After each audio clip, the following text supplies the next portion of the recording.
안녕하세요. 워런 버핏처럼 매일 신문을 박전무와 함께 읽으면서 투자의 고수가 됩시다. 웜의 신박 오늘 6월 21일이죠.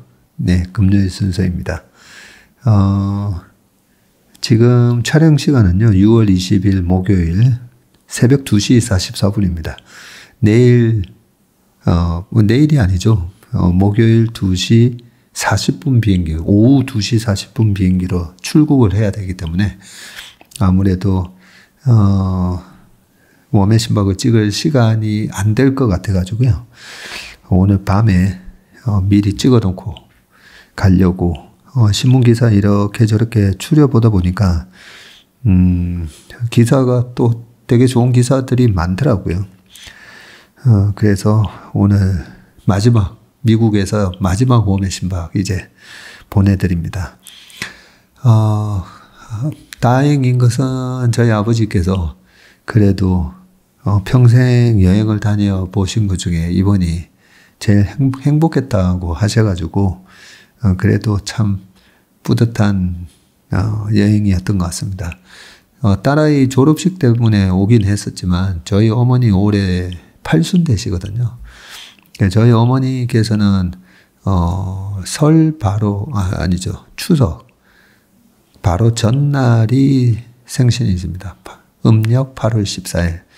그래서 늘 하시는 말씀이 추석 바로 전날이다 보니까 항상 일만 하셨다는 그런 말씀도 많이 하셨는데, 그래도 저희 어머니 80 되시는 올해 80 여행 겸 그렇게 와서 여기서 식탁에서 저녁 식사하면서도 딸아이 졸업식과 함께 어머니 80 여행까지 이번에 한 셈이다 하면서 같이 축하를 하면서 오늘 저녁을 먹었었습니다. 자, 너무나 다행인 게 드디어 코스피가 2807.63으로 목요일 종가가 끝났습니다. 이번 주에 2800 넘어서 좀 끝났으면 했는데 2800이 넘었고요. 여행을 오기 전에 연합인포 맥스, 연합뉴스 경제TV로 이름이 바뀌었죠. 금요일 저녁에 출연해서도 6월달은 QT가 축소되는 달이기 때문에 주식시장이 그렇게 나쁠 것 같지는 않습니다. 라고 얘기를 하고 왔는데 다행입니다. 이번 달 저희 고객에게 보내는 투자 레터에도 이번 달 전망을 2800을 다시 한번 트라이하는 그런 달이 되지 않을까. 네, 그렇게 조심스럽게 또 전망을 했었는데 정말 다행입니다. 그리고 시장 자체가 잘 보시면 약간 반복되는 경향이 있습니다. 작년 12월 달부터 우리나라 코스피는 뭐니 해도 삼성전자, 하이닉스 이 두 종목이 30%이기 때문에 반도체를 전망하지 않고서 코스피를 전망을 할 수는 없는 거잖아요. 그 삼성전자가 또 뭐 하이닉스도 마찬가지지만 시장의 주도주 역할을 했던 거는 뭐 하이닉스가 뭐니 해도 엔비디아 밸류 체인의 주도주의였고요. 근데 삼성전자가 이 엔비디아의 지금 밸류 체인에 못 들어가다 보니까 삼성전자는 약간 시장을 오히려 시장이 지지부진한 원인이 됐었잖아요. 그러면서 많은 삼성전자 주주들이 또 이탈하기도 했었는데 작년 12월 실적이 발표되는 1월부터 작년 4분기 실적이 발표되는 1월부터 어떻게 보면 이제 전자주가가 움직이기 시작했고요.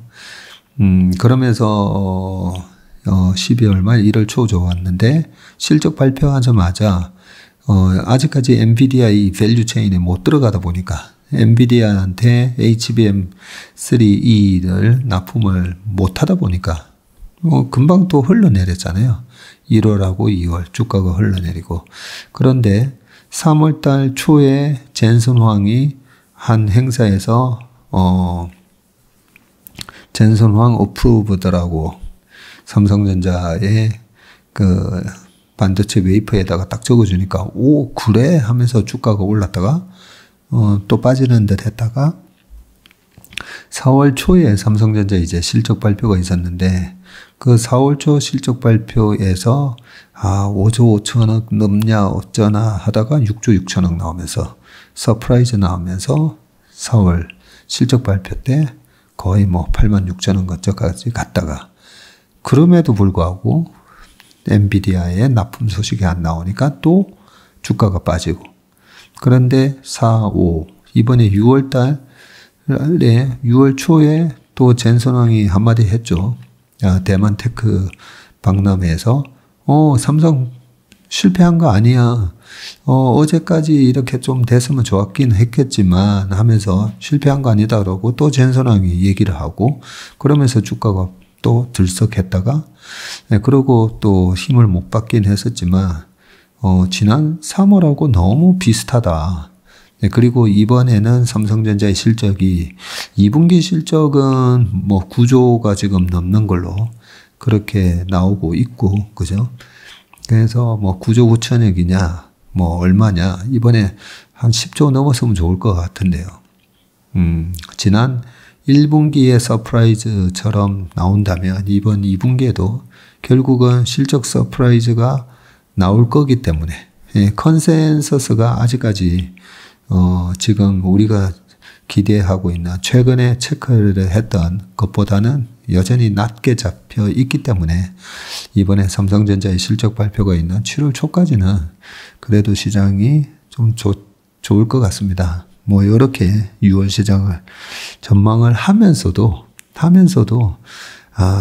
또 혹시나 뭐 이런저런 이유 때문에 시장이 지지부진하면 여기 와 있는 동안 계속 마음이 좀 불편할 뻔했는데 정말 다행히 2,800을 돌파했습니다. 이 기세를 몰아서 뭐 3,000포인트까지 쭉 갔으면 정말 좋겠습니다.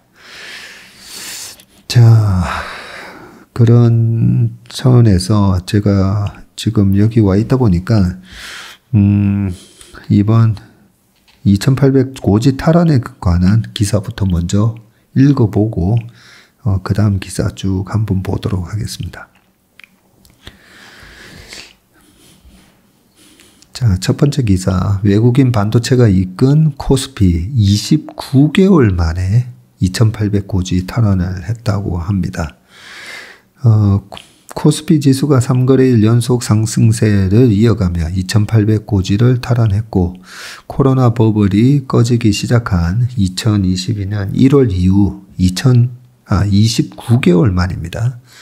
한국거래소에 따르면 20일 코스피 지수는 전날보다 0.37% 오른 2,807로 거래를 마쳤습니다. 22년 1월 달에 참 시장이 너무 참 힘없이 빠졌었잖아요.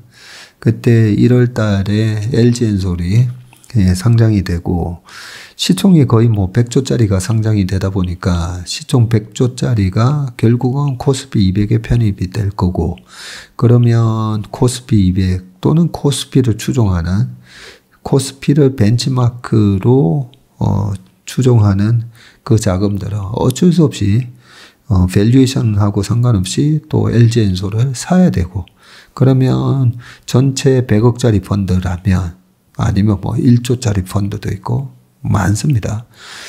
국민연금만 하더라도 한 140조 중에 거의 절반가량 한 70조가 거의 패시브 자금이거든요. 그냥 코스피를 추종하는 자금이다 보니까 그 70조 자금에서도 LG엔솔이 상장을 하는데 시가총액으로 뭐 4%다.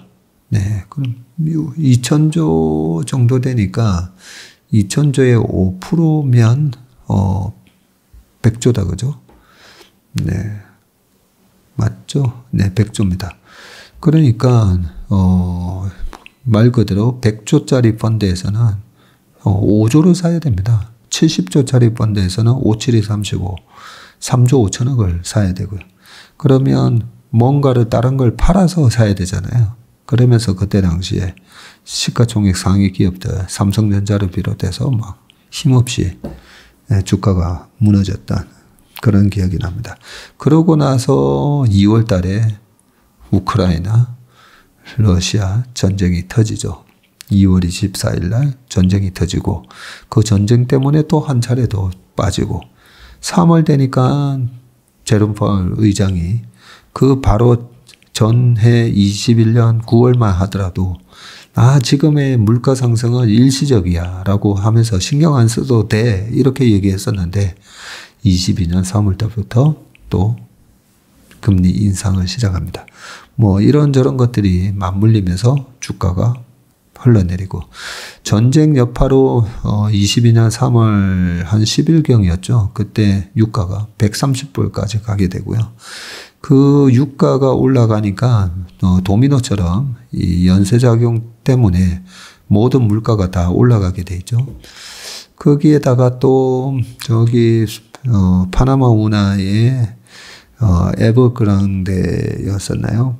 그 사고도 있었고 그러다 보니까 공급이 제대로 안 되면서 거기서 또 물가가 올라가게 되고 뭐 호사다마라고 뭐 이런저런 일들이 막 겹치면서 그러면서 22년 6월 달에 미국의 CPI가 9.1%를 기록하게 되고 그러면서 페드에서는 금리 25bp씩 올리는 게 아니라 50bp 50bp도 안 돼 75 그러면서 75bp씩 4번 연속 빵빵빵빵 때리면서 우리나라 코스피가 9월 달에 2134인가요?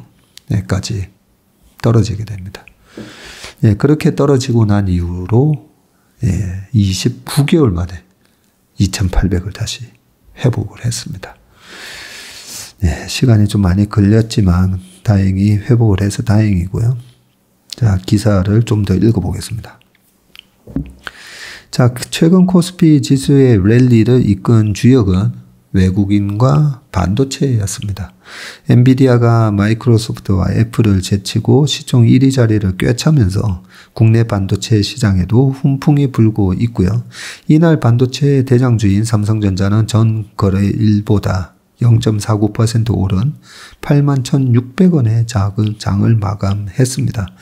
하이닉스와 한미반도체도 각각 1.7%, 1.3% 상승해서 거래를 마쳤고요. 반도체주를 중심으로 사재에 나선 주체는 외국인 투자자이고요. 거래소에 따르면 이날 외국인 투자자는 코스피 종목을 4,400억 정도 순매수를 했네요. 이날 외국인은 삼성전자를 3,300억, 4,400억 중에 3,300억이 삼성전자네요.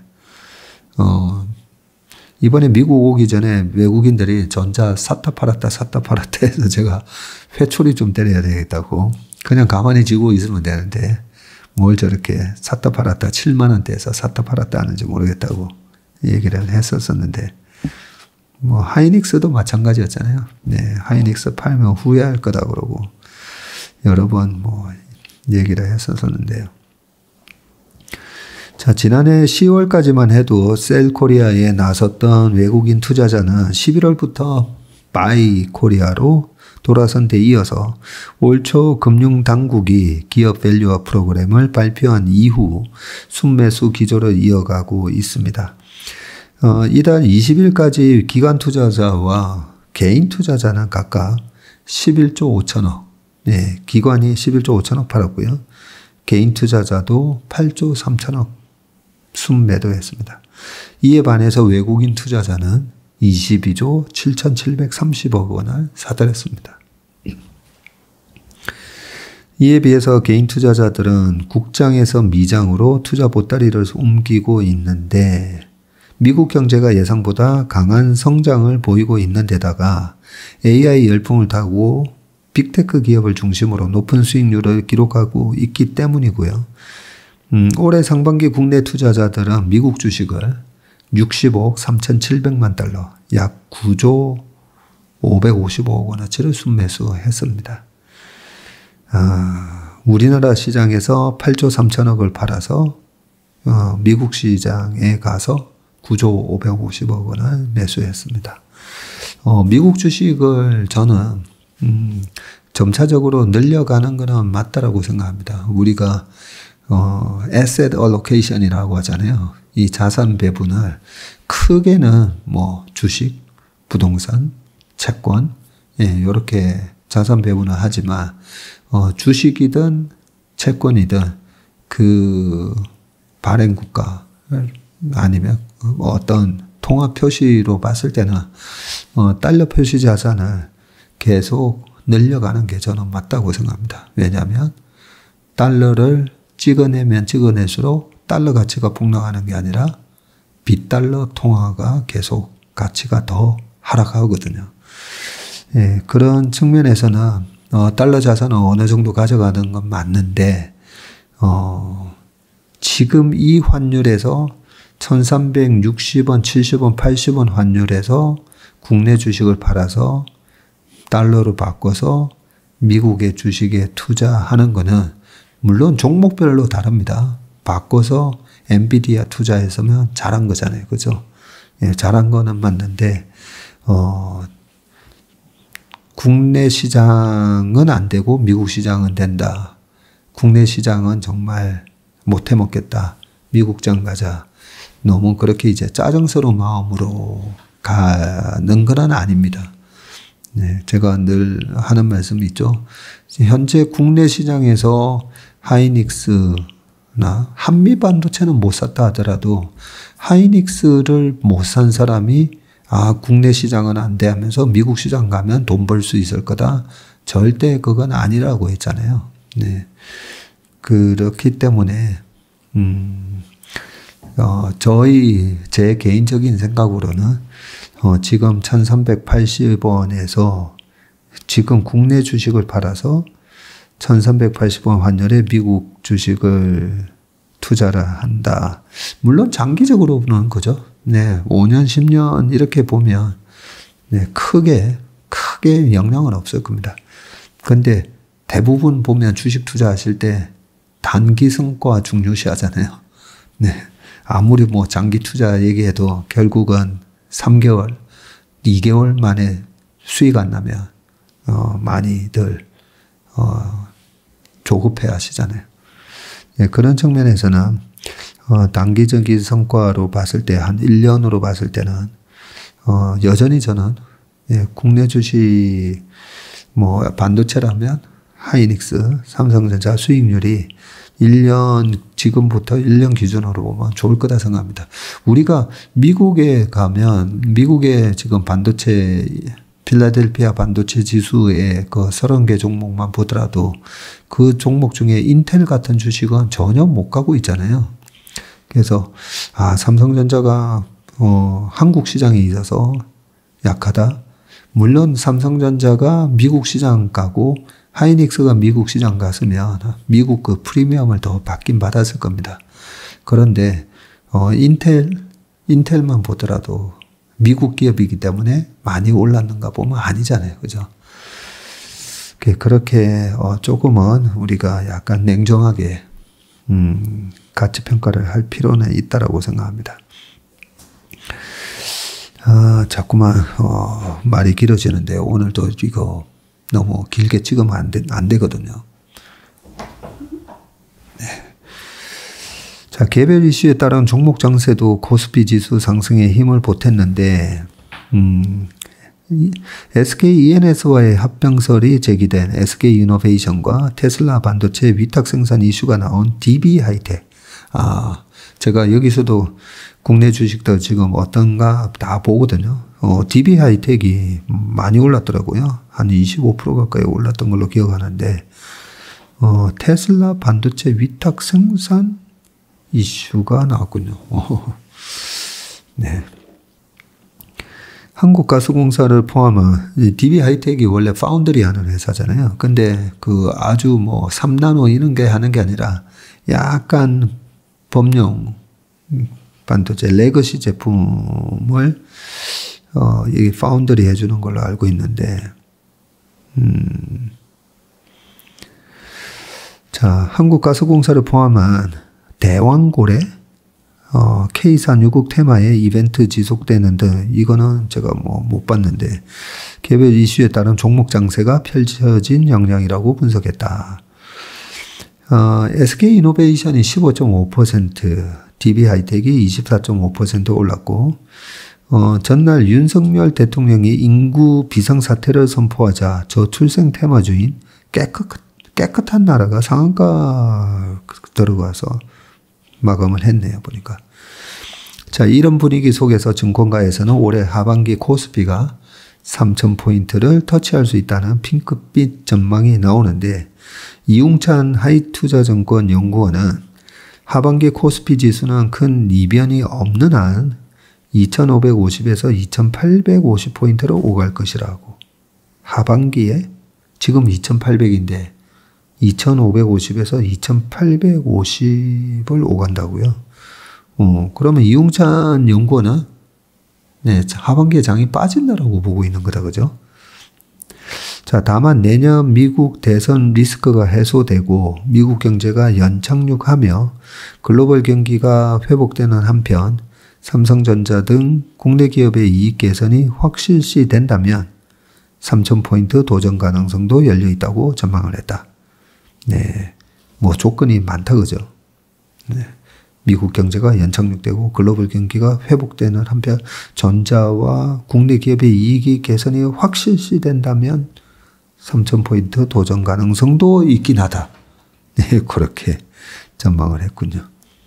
네. 자, 그 다음 기사를 빨리 보겠습니다. 벌써 20분이 다 돼가지고요. 하도 업로드 하는데 고생을 많이 해가지고요. 자, 두 번째 기사입니다. 배터리 업계 사면 초과, 사는 사람도 없고 원자재 가격도 떨어지고. 자, 어제도 2차전지 관련된 기사를 마지막에 다뤘었는데요. 계속 체크를 해야 됩니다. 네. 자, 국내 배터리 업계가 전기차 일시적 수요 둔화와 리튬 가격 하락 이중고로 실적 개선이 어려워지고 있다. FM 가이드에 따르면 LG엔솔의 2분기 영업이익 전망치는 전년 동기보다 약 37% 하락한 2,859억으로 집계가 되고 있고요. SK온은 올 분기 3,315억 원의 영업 적자를 기록을 했는데 2분기에도 2천억 손실을 기록할 것으로 관측된다고 합니다. SDI 역시 전년 동기보다 15% 줄어든 3,800억으로 조사가 됐습니다. 배터리 업계 수익성이 나빠진 주된 이유는 전기차 판매 증가율이 급격히 꺾였기 때문이고요. 1분기 전 세계 전기차 플러그인 하이브리드차 포함입니다. 총 판매 대수는 313만 9천 대로 전년 동기보다 20.4% 늘었고요. 하지만 중국에서만 56%가 늘은 176만 5천 대가 판매되었고 한국, 북미, 유럽 전기차 시장은 침체가 이어지고 있다고 합니다. 올 1분기 국내 전기차 판매량은 2만 5,550대로 전분기 대비해서는 25.3% 줄었네요. 아울러 1분기 전기차 판매량이 전년 동기와 비교해서 또 감소를 했네요. 전년 동기와 비교해 감소한 것이 이번이 처음이라고 합니다. 전기차 연구기관 루모션에 따르면 올해 1월에서 5월까지 전년 대비 전기차 판매 증가율은 유럽은 4%, 북미가 5%에 그치는 것으로 나타났습니다. 보통 전기차의 연평균 성장률 CAGR이 못해도 15%에서 30% 될 것으로 전망을 했는데 중국 빼고 나니까 굉장히 한 자릿수 대 성장이 나오고 있네요. 리튬 가격 하락 역시 배터리 업계의 치명상인데 리튬 가격이 계속 내려가면서 이른바 역레깅 효과가 발생했기 때문이다. 역레깅 효과는 원재료 투입 후 실적까지 시차가 걸리는 현상을 말하고요. 배터리 기업은 리튬 등 광물 가격 변동에 맞춰서 배터리 판매 가격을 정하는 판매가 연동제를 지금 실시하고 있기 때문에 배터리 기업은 리튬 가격이 오르면 저렴하게 구매한 후 비싸게 팔 수 있지만 반대로 리튬 가격이 떨어지면 떨어지는 대로 판가가 연동해서 떨어지기 때문에 높은 가격에 구매한 리튬으로 만든 배터리 제품을 낮은 가격에 내놔야 되기 때문에 수익성이 악화됩니다. 19일 리튬 가격이 1톤당 91,500위안, 약 1,740만 원으로 집계가 됐는데요. 지난해 6월 19일 305,500 위안. 야, 대비해서 지금 70%가량 떨어진 가격입니다. 작년 6월 달에 이렇게 리튬 가격이 위로 치솟고 하는 바람에 그때 2차전지 주식들이 불을 뿜었던, 그때가, 이런 리튬 가격도 굉장히 강세를 보였었죠. 리튬 가격은 지난 4월 바닥을 찍은 뒤 채굴량 감소 영향을 받아 반등을 했다. 그러나 수요 부족에 빠지면서 가격은 계속 내려가고 있답니다. 글로벌 신용평가서도 주요 배터리 기업의 재무 상황을 우려하고 있고요. 막대한 설비 투자가 부담으로 돌아오기 때문인데 S&P는 지난 3월 SK 이노베이션 신용 등급을 BBB-에서 BB 플러스로 하향 조정했네요. 지난 3월. 이 기사 본 것 같긴 하네요. 근데 BBB- 그 BBB- 이 BBB-까지가 투자 적격으로 보거든요. 근데 BB 플러스로 떨어지면 웬만한 이 채권 펀드라든지 이런 데서는 잘 안 삽니다. 5월에도 전기차 배터리 수요 확대 정체를 5월에도 전기차 배터리 수요 확대 정책이겠죠? 확대 정체. 정체를 이유로 LG 에너지 솔루션 신용 등급 전망을 기존 안정적에서 부정적으로 낮췄다. 수요 확대 정체. 5월에도 전기차 배터리 수요 정체를 이유로 이게 맞지 않나 싶긴 한데.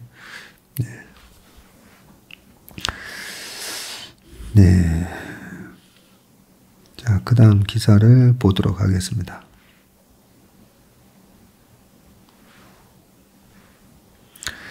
SK 얘기 오늘 좀 많이 해볼까 합니다. SK 이노베이션이 그럼에도 불구하고 급등을 했죠. 자, SK 이노베이션 100조 기업 될까 합병설에 17%나 올랐다라고 돼 있는데, 지난번에도 SK 주가가 노소영 씨와 최태원 회장의 그 이혼 판결 때문에 1조 3천억에 해당되는 위자료를 줘라. 그러면 최태원 회장이 1조 3천억 원어치의 주식을 팔게 되면 이게 지분율이 떨어지면서 이게 경영권 분쟁의 신호탄이 된다. 뭐 이런 얘기로 주가가 올랐을 때도 제가 그거 경영권 분쟁 가능성 없다고 말씀드렸잖아요. 자사주 때문에. 자사주 25%가 있기 때문에 최태원 회장 지분이 아무리 떨어져도 자사주 25%를 백기사한테 넘겨버리면 경영권 분쟁 가능성이 전혀 없어지기 때문에, 그래서 그 주가 사시면 안 됩니다. 이런 얘기를 좀 드렸었는데요. 자, 이노베이션은 또 이 이노베이션의 상승은 합리적인 건지 한번 읽어보겠습니다.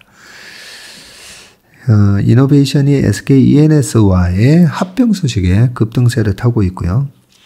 12만 2,900원에 거래가 됐네요. 장 초반에 20.34%까지 뛰기도 했었군요. 같은 시간 SK 이노베이션 우선주도 27.56%까지 올랐었네요.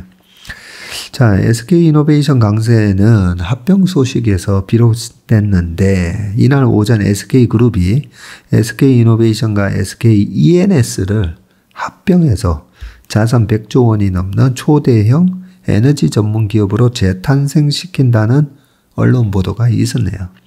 보도에 따르면 SK그룹은 오는 28일부터 그룹 경영진과 주요 계열사 최고 경영자 등이 참석하는 경영 전략 회의를 열고 SK그룹은 두 회사의 합병 계획을 최종 승인할 예정이라고 그렇게 보도가 나왔었나 봅니다.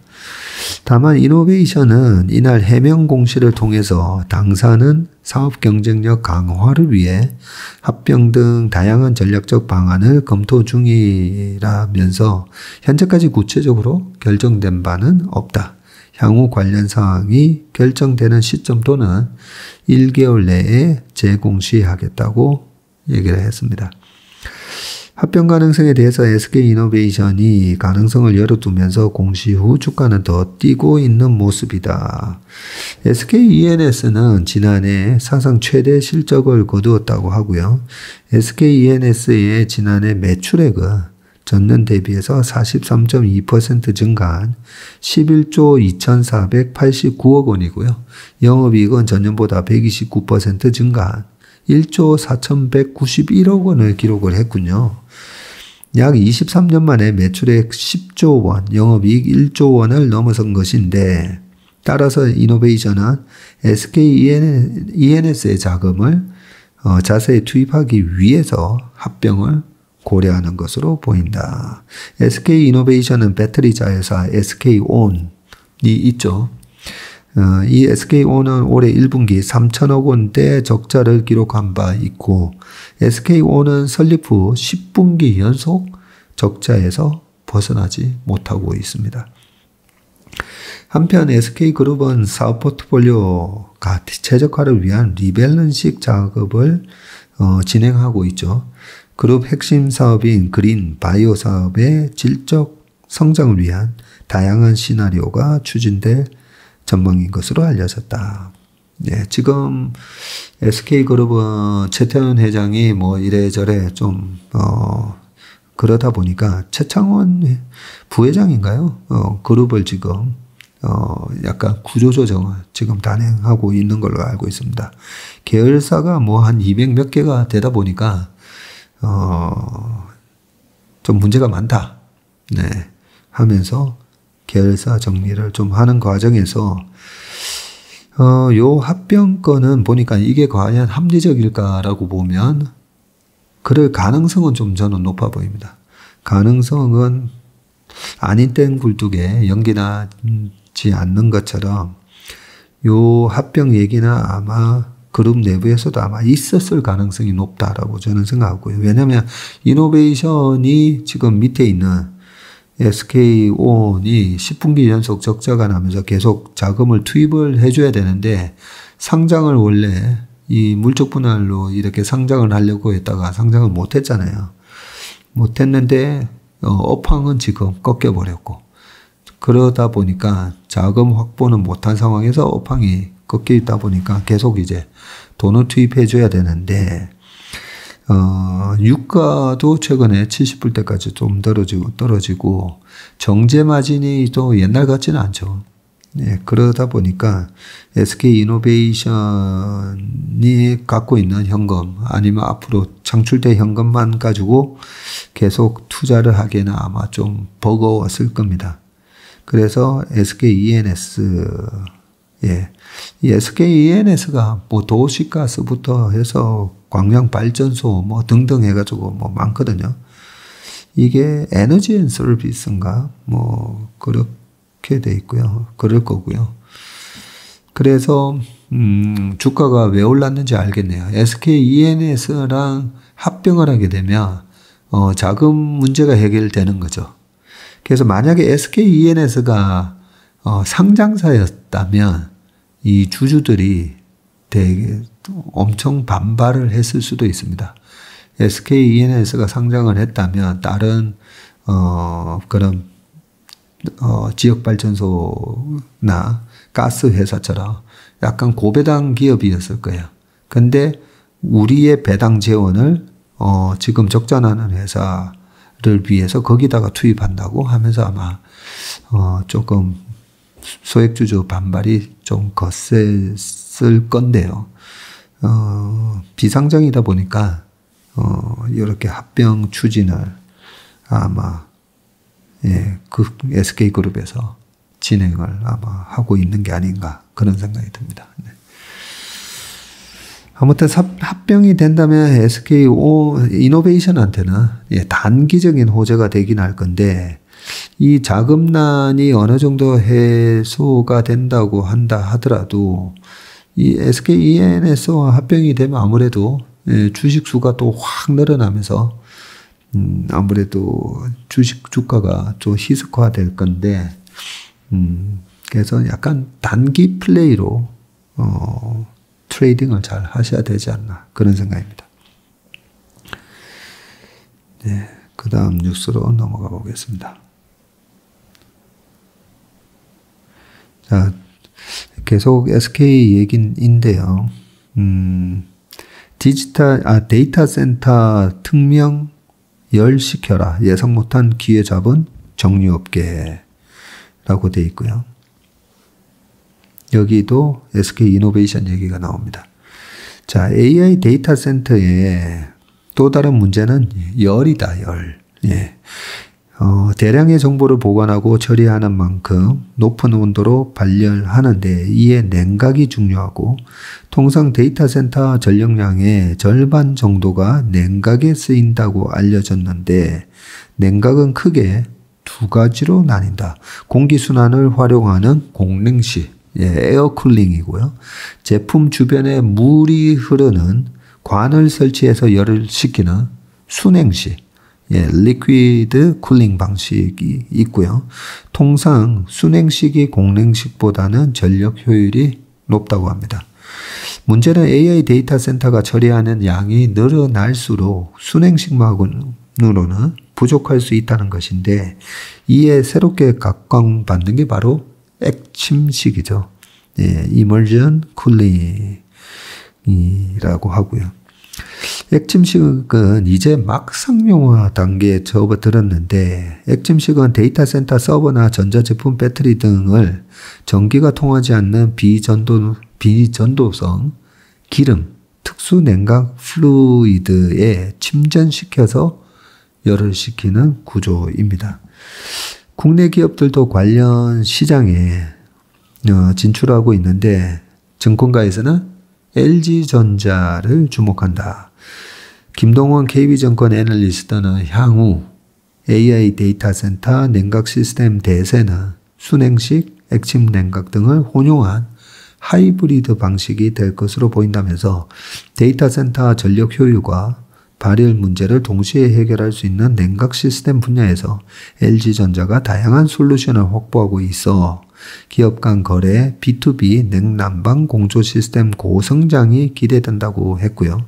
그러면서 특히 차세대 기술로 부각되는 액침 냉각의 경우 LG전자가 관련 기술을 이미 확보하고 있어 액침 냉각 용액을 출시한 GS칼텍스와 수직 계열화가 가능할 것이라고 덧붙였는데요. SKM무브와 GS칼텍스 등 정유업계도 액침식에 꽂혔는데 이들은 액침식에 쓰일 기름 개발에 힘을 쏟고 있다고 합니다. SK이노베이션의 윤활유 자회사 SKM무브는 2022년 일찌감치 데이터 센터 액침 냉각 시스템 전문 기업 미국 GRC에다가 2,500만 달러 약 340억 원 지분 투자를 단행을 했었네요. GS칼텍스도 지난해 액침 냉각 전용 윤활유 퀵스 이멀전 플루이드 S를 내놓으면서 시장에 발을 들였고요. S오일도 액침 냉각유 사업에 도전장을 내밀었는데 S오일은 지난 4월 열린 실적 컨퍼런스 콜에서 개별 데이터 센터에 적합한 다양한 시제품 라인업을 구비한 상태라고 강조했습니다. 연내 실증평가를 진행해서 에너지 절감, 성능과 안정화 등을 검증할 계획이다 라고 되어 있습니다. 근데 전 세계에서 이 팔리는 자동차 수가 한 8천만 대 정도 되잖아요. 그런데 이 8천만 대의 그동안의 엔진에 열을 식히는 거라든지 아니면 공조 시스템 해서 그런 회사의 주가가 도대체 얼마나 올랐을까라고 생각을 해보면서 그게 얼마나 이 또 경쟁력이 있는가, 그죠? 진입장벽은 얼마나 이게 그런 어떤 기술력이 요구되는 건가, 뭐 이런 게 일단은 시장 자체가 얼마나 클까, 그게 좀 의문이 있고요. 두 번째는, 정유회사면 또 다 할 수 있는 건가? 뭐, 이런 생각도 좀 들고요. 예, 거기가 그런, 진입장벽에 대한, 기술적인 진입장벽에 대한 얘기와 시장의 전체적인 사이즈. 네, 이런 액침 냉각 시장이 앞으로 2030년까지 뭐, 연평균 몇 % 성장하면서 지금은 얼마인데, 그때 되면 몇 조 시장이 될 거다. 예, 요런 내용이 없다 보니까 좀 판단하기가 어렵네요. 네, 그 다음 기사를 보도록 하겠습니다. 예, 요 약간 관련된 기사입니다. AI발 픽앤쇼블 태양광의 ESS까지 밸류업이다 라고 되어 있고요. 그저께 저희 딸의 아파트에 자마이카에서 온 매니저, 젊은 매니저랑 얘기할 때, 뭐 이런저런 얘기해 줬더니 그 매니저도 이 픽앤쇼블 얘기를 하긴 하더라고요. 자, AI발 픽앤쇼블, 태양광의 ESS까지 밸류업, 스페셜 리포트입니다. 자, 1800년대 중반. 지금 한국은 제가 네이버 찾아봤거든요. 제가 후드티 입은 걸 보고 너무 더워 보인다라고 하셔서 한국은 지금 어떨지 보니까 와 정말 더위 난리더만요. 지금 35도. 예, 제가 서울 날씨 보고 깜짝 놀랐습니다. 그러고 보니까 미국 오기 한 이틀 전부터 약간 열대야 현상이 나서 잘 때 되게 더워가지고요. 열대야 현상이 났었는데 지금 엄청 덥더라고요. 큰일 났네요. 이 배터리가 42분에 배터리가 지금 거의 다 됐습니다. 빨리 끝내겠습니다. 아무튼 여기는요 지금 14도입니다. 지금 이 새벽 3시 반인데 14도입니다. 자, 1800년대 중반 골드러시가 미국 서부를 강타했지만 금을 찾는 건 쉽지 않은 일. 당연히 돈을 번 사람도 소수였고 오히려 뒤에서 우선 건 금을 태는 이의 도구인 곡괭이. 이게 픽이고요. 삽, 예, 셔벌. 그리고 청바지 장사. 그런데 장사꾼이 이제 돈을 많이 벌었다. 이런 얘기로 증권가에서는 당시의 교훈을 삼아서 어떤 큰 패러다임의 변화가 있으면 거기에 픽앤셔벌 같은 기업이 뭔가, 예, 요런 얘기를 많이 합니다. 특정 패러다임을 이끄는 기업의 경우 고평가에 따른 리스크가 존재하는데 큰 돈을 벌 수도 있지만 그렇지 못할 수도 있다는 거죠. 반면 패러다임의 수혜를 받는 요런 안정적으로 수익을 창출할 수 있는 기업은 뭔가, 예, 요렇게 픽앤쇼블을 찾는다. 예, 요런 얘기고요. 요 기사는 꺼질 것 같아서 예, 그냥 좀 쭉 읽어보시면 좋을 것 같습니다. 빅테크의 최대 관심사는 지금 AI 데이터 센터인데, 문제는 AI 데이터 센터 전력 소모량이고, 예, 추가적인 전력원이 필요하기 때문에 이에 각광받는 게 태양광이다라는 얘기 있고요. 그래서 마지막 단락에 보면, 이번 이미 글로벌 투자 시장에서는 태양광이 AI 최종 승자라는 말까지 나온다라고 하는데, 예, 저는 이 태양광은 중국이 지금 1등을 하고 있기 때문에 중국하고 이 가격 경쟁력이 안 되는 걸로 알고 있습니다. 그래서 예, 저는 패스하겠습니다. 네, 오늘 미국에서 전해드리는 원배의 신박은 여기까지 하고요. 저는 다음 주 월요일 날 한국에서 다시 인사드리도록 하겠습니다. 행복한 주말 되시길 바라겠습니다. 고맙습니다.